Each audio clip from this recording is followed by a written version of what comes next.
Hello students, middle education के YouTube channel में आप सभी का स्वागत है। यहाँ आपके सामने है कक्षा 10वीं का एक अभ्यास प्रश्न पत्र का सेट क्रमांक 2, जो कि आपकी त्रैमासिक परीक्षा का जो सिलेबस है, ब्लूप्रिंट है, उसके अकॉर्डिंग ही इसमें मोस्ट इंपॉर्टेंट क्वेश्चंस को रखा गया है।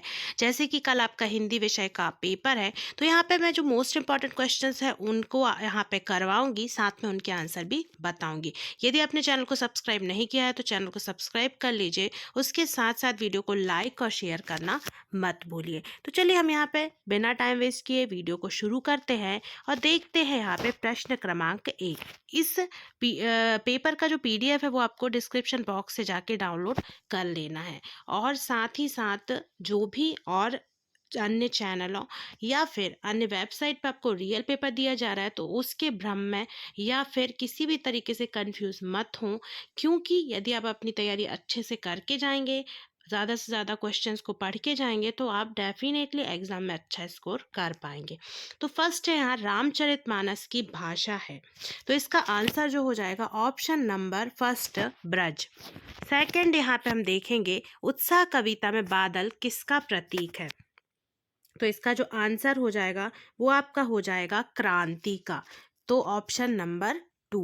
उसके बाद फिर है थर्ड नंबर का क्वेश्चन, जुगुप्सा किस रस का स्थायी भाव है, तो ये जो है वो है आंसर नंबर यहाँ पे होगा सेकंड, बीभत्स। फिर है फोर्थ नंबर का, कवि ने तप्त धारा के माध्यम से संकेत दिया है, क्या संकेत दिया है, तो यहाँ पे आंसर हो जाएगा अत्यधिक गर्मी का संकेत दिया है। फिर उसके बाद देखेंगे सहस्त्रबाहु का वध किसने किया था, तो इसका सही आंसर है ऑप्शन नंबर 2 परशुराम। फिर है आलंबन और उद्दीपन का संबंध किससे है, तो इसका सही आंसर हो जाएगा ऑप्शन नंबर 3 विभाव। तो यहाँ पे हमारे सही विकल्प कंप्लीट होते हैं। फिर आ जाते हैं हम रिक्त स्थानों की पूर्ति कीजिए। उसे सफलता नहीं, उसकी खाली स्थान समझा जाना चाहिए, तो इसका उत्तर हो जाएगा यहाँ पे, तो यहाँ पे थोड़ा सा मिसप्रिंट है, यहाँ पे आएगा विफलता, सफलता की जगह क्या आएगा यहाँ विफलता। ठीक है, तो यहाँ पे जो इसका उत्तर हो जाएगा वो हो जाएगा उसे विफलता नहीं उसकी मनुष्यता समझा जाना चाहिए, तो यहाँ पे मनुष्यता जो हो जाएगा वो इसका उत्तर हो जाएगा। उसके बाद क्वेश्चन नंबर सेकंड, आगे की प्रारंभिक शिक्षा खालिस्तान में हुई, तो इसका जो आंसर है वो हो जाएगा घर पर ही। कहाँ हुई उनकी प्रारंभिक शिक्षा, घर पर ही हुई। ठीक है, उसके बाद थर्ड वाला जो है वो है त्रिरत्न में कौन सा समास है, तो त्रिरत्न में कौन सा समास है, तो यहाँ हो जाएगा द्विगु। ठीक है, फिर है फोर्थ नंबर का नायक नायिका के सहयोग या वियोग का वर्णन, तो ये श्रृंगार रस में होता है। संयोग श्रृंगार और वियोग श्रृंगार दो प्रकार के श्रृंगार रसों में इसका वर्णन किया जाता है। समास खालिस्तान प्रकार के होते, तो आंसर हो जाएगा 6। जो लेखिका मन्नू भंडारी, उनका जन्म कहाँ हुआ था, तो वो हुआ था मध्य प्रदेश के मंदसौर में इनका जन्म हुआ था। ठीक है, और गांव कौन सा था, तो गांव था भानपुरा। कौन सा था गांव, गांव था भानपुरा। ठीक है, ये आपका छठवें का आंसर हो जाएगा।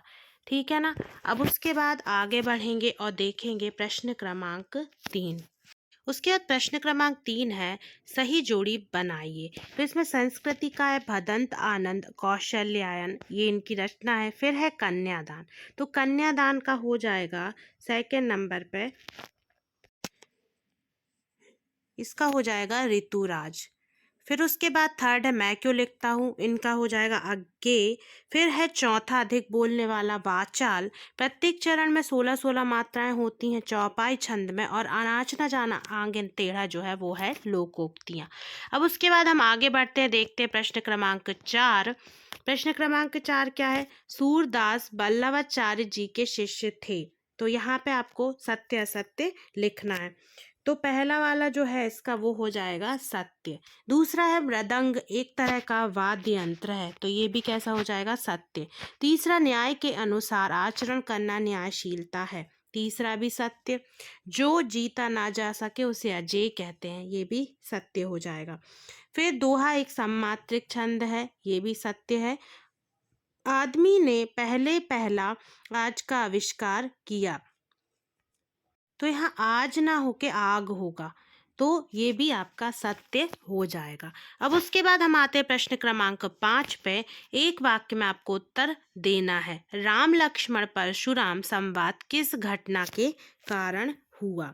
तो इसका जो उत्तर है ये हो जाएगा पहला, सीता स्वयंवर के दौरान राम द्वारा शिव धनुष तोड़ने के बाद ये जो संवाद है वो हुआ। फिर दूसरा है उद्दीपन किसे कहते हैं? तो इसका आंसर है बाह्य वातावरण में होने वाले परिवर्तनों के प्रति जो अनुक्रिया होती है उसे उद्दीपन कहा जाता है। फिर है ऑप्शन नंबर 3, बाल गोविंद भगत की प्रभातिया किस माह से शुरू होकर किस माह तक चलती थी? तो इसका आंसर हो जाएगा कार्तिक माह से फागुन माह तक ये चलती थी। फिर है दो स्वरों के आपस में मिलने पर कौन सी संधि होती है? तो इसका आंसर हो जाएगा स्वर संधि। ठीक है, कौन सी संधि होगी? स्वर संधि।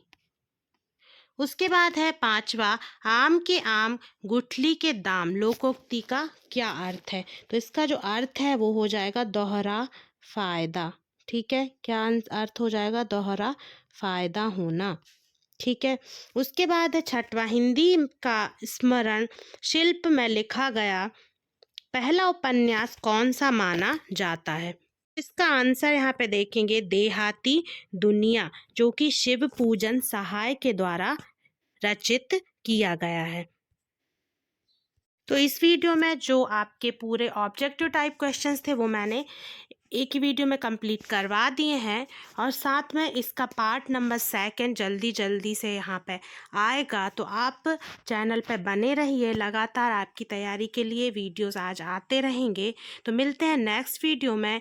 इसका PDF आपको डिस्क्रिप्शन बॉक्स से जाके डाउनलोड कर लेना है। यदि PDF डाउनलोड नहीं हो रहा है तो इसका स्क्रीनशॉट आप ले सकते हैं। मिलते हैं नेक्स्ट वीडियो में। Thanks for watching this video.